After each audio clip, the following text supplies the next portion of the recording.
Kamwa abale wanu, mukumanya kuti Satana kuliji. Ini ndini Morton Pagaya, nkutema kwiza na tunkhani tunande, tunyakuto mahala, tunyakuto vimauchindele, tunyakuto kusekesha. Mahuno, niza nankhani, yakuti kutimbaniziyani uongo. Patakhala mmakwalala umu, yaye Satana utikhalira pamsana, yaye vosi vindu vya Satana, ichi nchi Satana, uyu ni Jabulose. Kati kung'anamuna vichi, kasi Satana ni njani. Mahuno nkumbani kuyalira nkhani yose, kweni pambeni ndayowe chichoscha.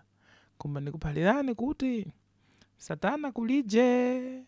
Tien, teganiziro moza. Sono pakudumba nkhani ya Satana hii, vikumbika kuti tiruti ku chipulikano chakale.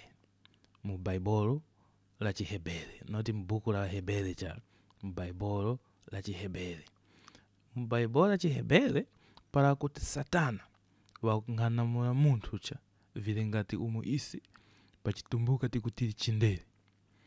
Pachihebere zina la kuti Satana likung'anamula munthu uyu akupinga mnyake, the adversary. Munthu uyu akutundura mnyake, the accuser, or munthu uyu akupinga mnyake, the obstacle. It describes a role, ni ntchito. Satana ni ntchito. Sono para maota ku buku la Numbers 22 verse 22 mwamuona pa wakulemba tiyonge kachizungu kweni kuphalirani kuti ng'anamula vichi. Numbers 22 verse 22.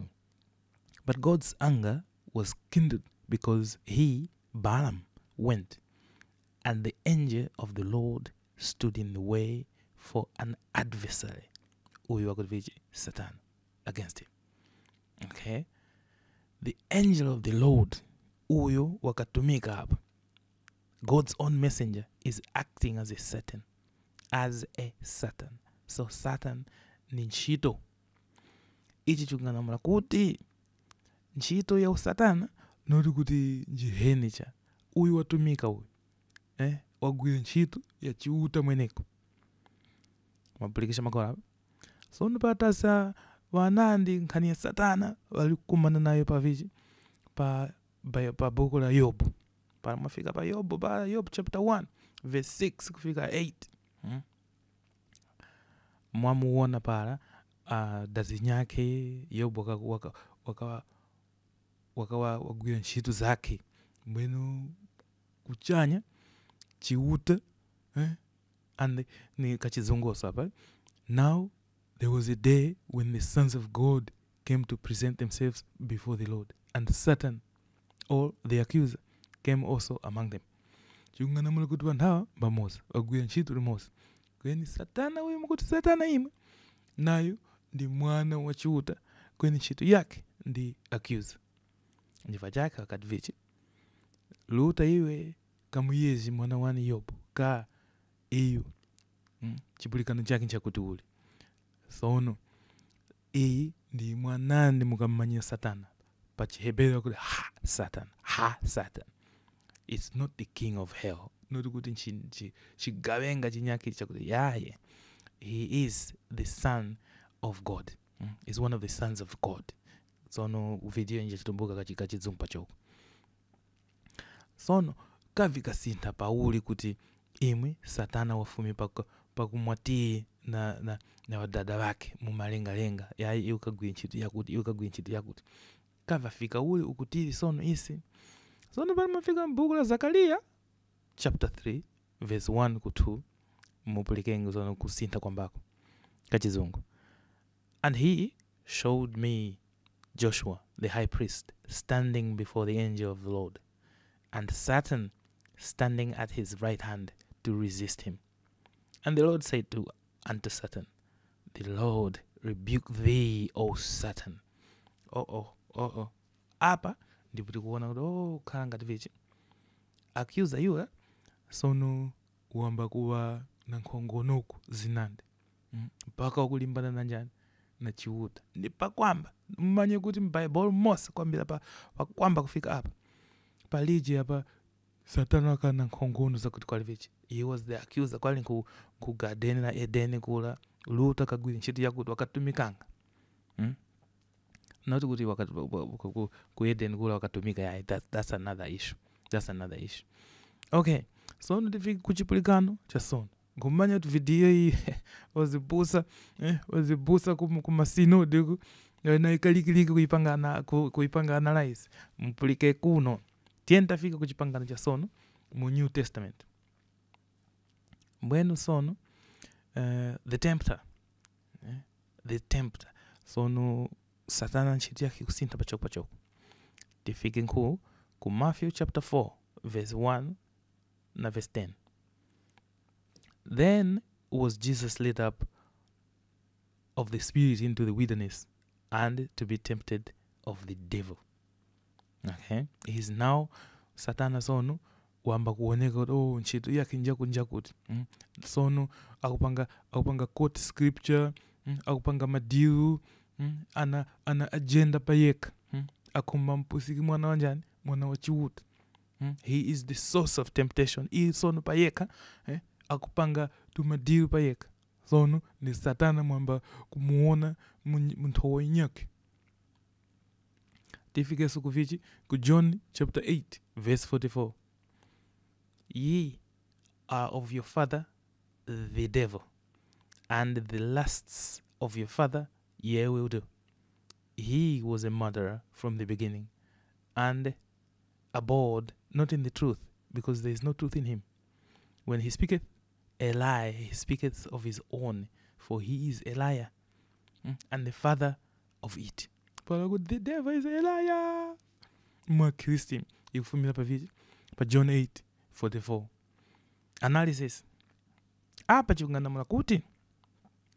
Yes, wakumpasa sono Satana character. Wakumpika ka backstory ka iwe uheni wako wafumila nku, ufiti wa Satana wafumila nku. Sono wakumpasa kuti ayi kwamba papu kale iwe ndi muhene, ndi umweneko wa utesi, ndi mdielekezi, ndipo pakufumila sono character imwanande mkuimanya yanjani ya Satana. Kwene hapa mmanye kuti Satana tikumanya chakuti akuoneka uli. Satana tikumanya chakuti kwale wafuma mu nyumba ya mweneko chiuta. Sono tapulika kuti sono ndi munthu payeka akupanga vichi, akupanga accuse, akupanga madiu, ana agenda yake. Tifike sunkhuna hapa ku Revelation chivumbuluso 12 verse 9. Hapa sono ndipumanye kuti agenda yose bamalisi. And the great dragon was cast out, that old serpent called the devil and Satan, which deceiveth the whole world. He was cast out into the earth, and his angels were cast out with him. Maona sona ba? Chila chivu apokalipto chafika. Vose vida sono Satana payeka ndi dragon, Satana payeka ndi njoka, Satana payeka ndi devil. Sono hapo ndipo kuti dragon, the chaos monster, the serpent from Genesis 3, and the devil, the slanderer, and Satan, the adversary. Vose vida sono vakungana mwa munthu mmozi, wana ame yake, wana wangelo wake. Okay? So hapa ndipo kwambia kuti ila ndiyo angelo and the fallen angels yafuma pa chivumbuluso. Sono tingaluwanga wanyita wasilamu wacha na wati wawikemu. Muchisilamu Satana muli muntu mnyako yokuti Iblis. Okay? Iblis ni fallen angel wacha. Iblis wati iyo notu kuti agwira ntchito payeka yaye, chifukwa iyo angalimbana na chiuta yaye. Wati he's one of the jinn. Majina ya ni vantu watu walikupangika na smoke. Smokeless fire. Vantu wa vyotu wakantena. So no wati muchisilamu Satana ichi walikunanga chomeni ni kujitukumula, kukana, kugwadira njani Allah. So ntifika hapa pa Surah Al-Baqarah 2 verse 34 wakuti, and mention when we said to the angels, prostrate to Adam, and they prostrated, except for Iblis. He refused and was arrogant, and he became of the disbelievers. Ndipo sona hapa tikumuona kuti watigwadirani kwali vichi mwi Satana wakana. Hapa ndi kuti Satana is doing his own rebellion, like in Paradise Lost. Chifukwa iyo kuchitukumula wakumba naye waoneke ngati ni jani ni munthu mulala akuti Adamu kasi Adamu wakapangika na vichinda dongo. So ni pakuti hii majini yala kupangika na smokeless fire akuti ini I am fire over clay. Akuti ini ni mulala kulusha dongo. And apa ndipo wakapanga disobey, wakapulikira cha mweneko ala. Ndipo sono pali kufumira njani Satana, Iblis, the law of the tempter, Shaitan. Muli kupulika mtu wanyito wajisila mamba Shaitan. Okay, Surah Araf 7 verse 16 kufika 17. Iblis said, because you have sent me astray, I will surely sit in wait for them on your straight path. Then I will come to them from before them and from behind them and in their right and on their left, and you will not find most of them grateful. Akuti Satana watu wamchutupusha kutali kukuchanya iwu chindeli. Mbwenu iyo akuti yai kweni munga nchimbiza danga yai mundileke ndiruti nkakumani na bantu binu nkamuonesiyani kuti bantu binu aba wakumtemwani yaya afumu. So namapusika, he's the deceiver. Para mwamuona hivi nampanga, mwamuona tika bantu wala pana apusika, wamsanka njani, wamsanka imwe ya chiuta panyaki ya. So hapa ndi Yesu ndi Satana kuchisizama. Okay. So nuka ichi chisatana mkumanya imwe ichi chavima vichi. Chavima makongono wawoneka ngati mbuzi, thupi, swese, maso, fororo, makuti ya kuangwalika, yevi mapapindo ngati vavichi vakashusha, kaya vile kufumira mpani. So nipani mwana Satana, mumafilimu akunyamula, akuwa na vichi, na marupondo, akuwa na marundi ya mbuzi, akunyamula chi ntonga, cha marupondo ya vili. Kwenye thupi la red. Kaya vile kufumira nkuni hivi, Mbaibolo mliji, Mkorani mliji. Hivi vosi hivi vile kupangika waka vile kufumira nkuu sonti mpaliane. Sanyini sitikuwelenga vinandi noti chali Bible pecha. Horns, hooves and lust. Ka marupondi yake yale kufumira nkuu. Marundi ya mbuzi yale kufumira nkuu. Ka kutemwa chiwelewele kufumira nkuu. So nipala mwaona wa Kristo wati wayamba kuluta kumalia nyake ukapala za utenga wakakumananga na wachiuta mbozia na wachiuta ngoza watu wanyakao. So ni watu mkwenda mwao wa Kristo wakakumana ndawa njani na wananyaka wakasopa ngachiuta wao uyu wakumchema kuti Pan. Pan is the Greek god of the wild, shepherds and revelry. Chiuta wakutemwa chilichosi ichi Wakristo wakutinkana nacho. Mapate. Pate after pate. Ndiyo ni Pan. Sono. Muntu yula. Watu wamuona chiuta wao wakati. Ichi ndichi nchikwena nchi Satana cheneko. Sono kufuma para.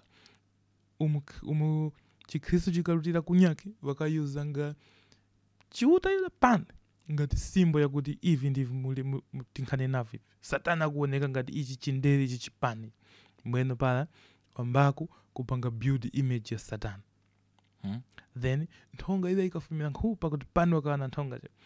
Kuli heads, Poseidon. Mwanyaki mulikuwa paka filmu ya Poseidon kwali nyanja kwali viji. He's the god of the underworld. Ana chintonga ichi chikuwa na marupondo ya vili olo ya tatu. Iwa kuti viji trident or bident. Mweno trident was the weapon of Poseidon, the god of the sea. Mweno wampasa njani? Wampasa sono Satan. Or you got Biden, which was associated with heads. Now the god of the underworld, the ruler of the underworld, wampasa Satan. So wakatola vindu vya kofia mu mythology ya njana wanyita Greek. Wanyita Greek mbeno watola Kristo wakuti ntonga hii sono ndiye kwendea Satana. Uyu chuta wa mapate uyu ndini Satana. Ndimwa kuonekeza Satana. Mbeno mwambako imisono kuona Satana mu image mulina ison para mwajala masa kwa mpempera kwa wanyita wavichi sanja ya ronda para jambo Satana ndifu mkuona sono tientifiki ku Renaissance mu medieval times. Sono muchaka cha around circa 1320 mbeno muntu mnyako akajambula chi picture chake. Dante huyo ni Dante wakajambula Inferno. Mbeno wakajambula Satana noti kuti ngati chinguoza cha kweni wakamjambula ngati prison muja wamjambula alimu ice at the center of hell. At he's the giant with 3 faces, a grotesque parody of the Holy Trinity, a giant ratherly bat-like wings, an anti-angel. Tuangelu tu mapapenda jao kwenye Satana kamjambula as a passive, weeping and monstrous. So nukufuma para mwakajambula painting ila jani Dante ya Inferno ila ikapanga influence on nanande kuti Satana wakuoneka tena. Bueno mu medieval times mwaka sono wantu information yamba kwenda sono kwenye muka ma folktales na ma mystery plays chizungu ndipo sono wakapanga shape kuti Satana akuoneka uli pachoku mbeno red tights wamba kuoneka mswesi wana mchira kuoneka ngati vichikalizia mbeno tena ane mask over a mask mbeno a red man in a suit mbeno pachoku tena ndimo wakamuonesera ngati hemu madrama yao mpaka na sono impala mkona Satana mkumuona ule. Sono tifike mwasonsona hapa 1667 John Milton wakalemba to play yake kuti vichi Paradise Lost. He completely changed the devil's character. Sono pala imukuona ma series ya madazaya ngati oti vichi Lucifer Morning Star wakaonesaka Satana ngati ya vichi ka mundu kakuchenjera pa mulomo beautiful kanga kupusika iwe kakuyoya makora ya Satana wakaona vichi kwali ndipo pali kwizira sono interpretation inyake njani ya Satana. Okay, and ndipo ti sono imi para mafika sono muonenge mafilimi ya nande sono muone Lucifer muonenge Sandman not kuti chiheni cha mabika yaye sono tati takulongolani uku Satana ufumira kufuma Bible akava common noun zina la kuti chindere wantu anandi wagwirapo nchiti wakamtumanga yaye kapusika kaizi kumpusika mwana wani mbwenu wamba pachoku muvalika vizi malaya wakiba kuonekera vingoza vinyaka vantu anyaka wakawa yuda yaye na kunena kuti uyu soni ni mwatu onekera Satana wakatoranga waluta ku Greece na wakatora nthonga za ngoza wanyaka na kumpasa kuti umuni makuonekera Satana wanyaka wajambula mapicture yao na kuyoka kuti umuni makuonekera Satana. Pachoku sono walikufika pakuti soni yaye Satana wangawa alies as long as ni kamuntu kamahala kakumanya kuyoya kakumanya utesi mdirekezi diabolos umukunene mukuyoya imwanyake kweni ngasi Satana aliko sono hapa tinjiri ku philosophy. Okay, tayo yakali kuti Satana kulije kweni tinjiri ku philosophy. Sono hapa ni cheme Baruch Spinoza wakawako ma 17th century. Iya kayo kuti God is nature Everything that exists is part of God. There is no outside. Therefore, a separate external entity of evil like Satan is a logical and metaphysical impossibility. Akaya kuti Satana ni chiuta ni chilichonse wali kupanga yekha. So nikuwesa chinthu chinyake chakuti chili panthe para kujumpha pa chiuta kulichi chama chitiku cha mushamukala. Then mu Enlightenment era mulera china Voltaire na Thomas Paine na Gourau. Iwa kayo yakuti hivi va chiuta hivi va njani va Satana hivi to quote them wakati the devil is a bugbear, a boogeyman invented by organized religion, the church, to control the populace through fear. By scaring people with hell and the devil, the church could sell its product, salvation. Wakuti wachaliche wakapanga Satana kuti watenge hey para mkupanga masevera mwamkupya para mkupanga masevera ichi ndichi chamukwa chichi mfumu yinu ichi kuwaofya wantu. Then tifiki kwa mnyetu huyu mu 19th century wasekulu wini wakababika mu 19th century. Friedrich Nietzsche chizungu pachokwaka. With his proclamation that God is dead, Nietzsche argued that all metaphysical concepts, both God and the devil, were human inventions. He saw Christianity and morality, good versus evil, as a slave morality that weakened humanity. The devil, in his view, was just a convenient label that the slaves, the weak, put on everything they feared and envied: strength, pride, passion, sexuality, and intellect. So no ga mwanyitu mwanya kumplika ifizungo maslorenas. Nisha wakuti God is dead. Wakalemba ese yake, God is dead and the devil has gone with him. Akuiwa yakuti vosi hivi mkuiwa yakuti yai uyu ni Satana ni vya utesi. Hivi ni vya Kristo awa wakupangira sanji wanyawo wa mahara, wanyawo wa ndalama, wanyawo wa nkhongono, wanyawo waganiza makora afana waganiza bowo mwenu iwa ali kupanga chintu chinyake nenda uyu wana nkhongono chomeni ni muheni. Ni muheni ndiva Satana hivi. So nibu hapa uyu ni Nietzsche. Dazi nyakiti za mkambira za filosofia njani ya Nietzsche ya good persement. But let's leave that for another day. Resentment ndi filosofia yake.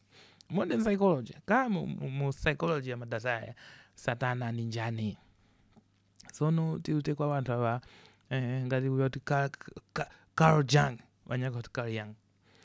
Mu psychology, he reframed the devil as an archetype. He's not an exact external being, but a symbol of the internal human reality, the shadow. The shadow is the dark, unacknowledged, and repressed part of our own psyche. The devil is a projection of our own capacity for evil, our primal desires, and our hidden fears. Carl Jung akuti Satana ni muntu yaye. Satana ndi isiteka. Para takala tikujiona kai ni muntu ini ni muwemi. Kweni mu magane yonani muli chimuntu chiheni. Ningakoma kukumba kuleva, kukumba mowa, kukumba vintu vawene, kudokera wabolu wawene. Sono Satana tikumba timpusikizile waka. Kweni ndi isiteka. Tili pavili. Tili pa muntu muwemi. Kweni pa ma conditions yali makolaka tikujoka wantu wa heni chomene ndiyo wakudivichi the shadow. Okay, so natifike ku satanike. Pali to wantu tunande yai kumba kunjira satanike, amba satanike, yai kumuranji wagawa makarata wa satanize imo gani vichi hivi vya uchindele hivi. So no tiuze ku 1966 tamkumona na mnyamata mnyako iwa kutindane Anthony LaVey ni wakapanga vichi the Church of Satan para wanyako apilika kuti the church of Satan nje utesi. Anthony LaVey wakayoeratu kuti mu Satanic Bible alikulemberatu kuti chiuta na Satana wose kuliji kwene wakuyuza simbo ya Satan vosi vila mukukaniza imwa Kristu wakomba wakuti ivi ndivu sono rebellion, individualism, rational self-interest and earthly pleasures. Akuti vosi vimwa Kristu mukopa hivi ndiviweme. Akuti isi tikumba tiplike kunowa imu tikanizi. Washimakora mate. Sono wakuyuza chisimbo cha Satana ichi wakuti vichi Baphomet. And then wakuyuza chi pentagram. Vosi vila it's just blasphemous theater wakumba wamofyaningi kweni vinego wa sataniki wakuyoya kuti wakuti Satana kuliji manisha mkara mali sono ime ndimwe paramaona mara kuti istupempe Satana hoye ime mwa Kristi mukwiya kweni vinego wakuti kulije imukopa waka kupanga vintu vinyake chifacha kuti kuchipembezo chino wakanisa kweni wati kulije ni makutiri wanjani wa satanism satanism ili panandi kweni madaza aya iyi kuchuka sono ngati ku America mutu wonetu ma video hapa ku America wawika chi utangozi cha Satana awapanga hivi manyamata wanjani the Satanic Temple. The Satanic Temple yapangika sonsona hapa ku 2013 wanganya awa now ni ma-atheist wagomeze hai kuti kulichuta wagomeze hai kuti kulivichi kuli Satana so no, they are of atheistic and non-supernatural origins. They are humanistic and skeptical. Okay, iyo ichi wakupanga nchakuti wakumba para boma ngati chomenjemeni wakuvotera chipani cha Donald Trump kuli wantu ananda wakumba kuti wakujitimba pa nganga kuti isi ndisi wa Kristu wakuti sono mu maskulu mose wana wasambile ngivichi madango 10 yala malango 10 yala kapeleka chiuta kwa Moses.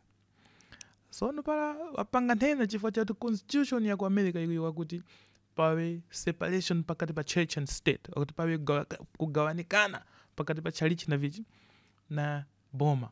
Sono para skulu yenyake yati isi tivikenge mu malango 10 ya Moses mu skulu mbena wakuti chifukwa cha kuti chalo ichi chikuzomeleza kuti aliyese wangaweka chilichonse mwene nasi tivikengepo chiutangozi uyu ni Satana. Sono pa wakatola chi Satana chila kuchipaka pente mswesi kuchipasa malipondo mbuya Kristu pa uona vila mbuya kuti uli tichiti vichi tifumizepo vosi chifukwa cha kuti iu na wavikengepo Satana mwende kuti titimbanize vana. Sono ndivu iwa kumba the goal. They don't want the Baphomet statue to be there. Their goal is to force the government into a choice. Either allow all religions, pluralism, or allow none, secularism. Goal yao nja kunena kuti boma lingapanganga vachiuta yaye. Pali pange vachiuta ndi kuti vachiuta wose wali kuwaluko nawo azomelezi. Sono ndiva kupanga wanganyawala njani. A Satanic Temple. Sono. Conclusion yake nja kuti vichi. Ime mwaona mweka ukwali kufuma Satana. Satana wakatumikanga, Satana ni zina, is a common noun.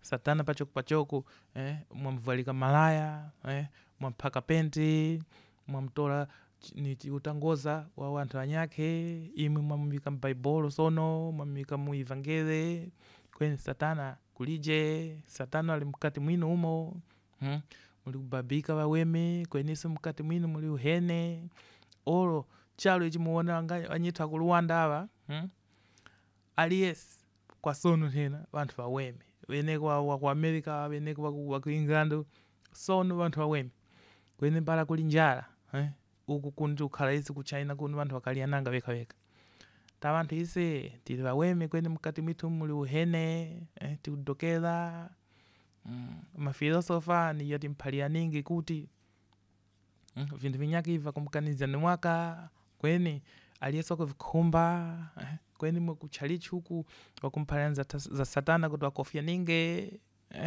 nkhondo ili mkati mwinu umo lwani mweka uweme muli nawo mkamfumbi Immanuel Kant mkamfumbi Immanuel Kant tiza mkambila ndazi nyaga za Immanuel Kant kweni satana kulije sonu wangamofia ninge kuti he satanike para wana ku boarding yodi hesu kwali uyu ngwa satanike mmanyo kwa vichi wakumpangira sanje sonu wantu anyaka ku bambra mahala wanyitwa kumulanje huku wanyitwa kukaronga huku wanyitwa kubolero huku musange wakoma muntu wata mpopa ndopa kwa vichi wakupusikia satanic mvautesi veneko wa satanic church leneko ilo walikambisa wa bwana Anthony LaVey ilo wakuyoe kuti satana kuliji chiuta kuliji kweni tikuyuza waka hivi kuti tilimbani na awa kuti pinga kunena kuti lekani hivi lekani mowa lekani vichi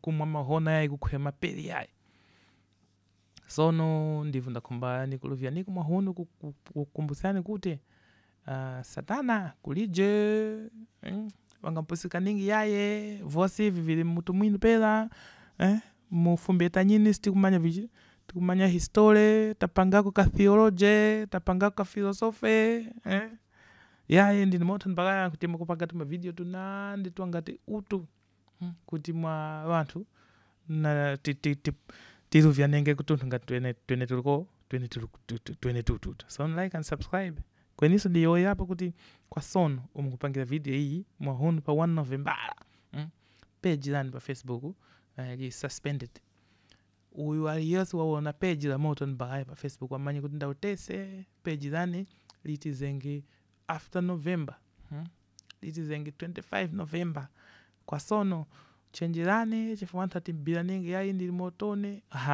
motone pa Facebook kwa sono palije yaye na wonga chomene and 1 and 2 and 3 and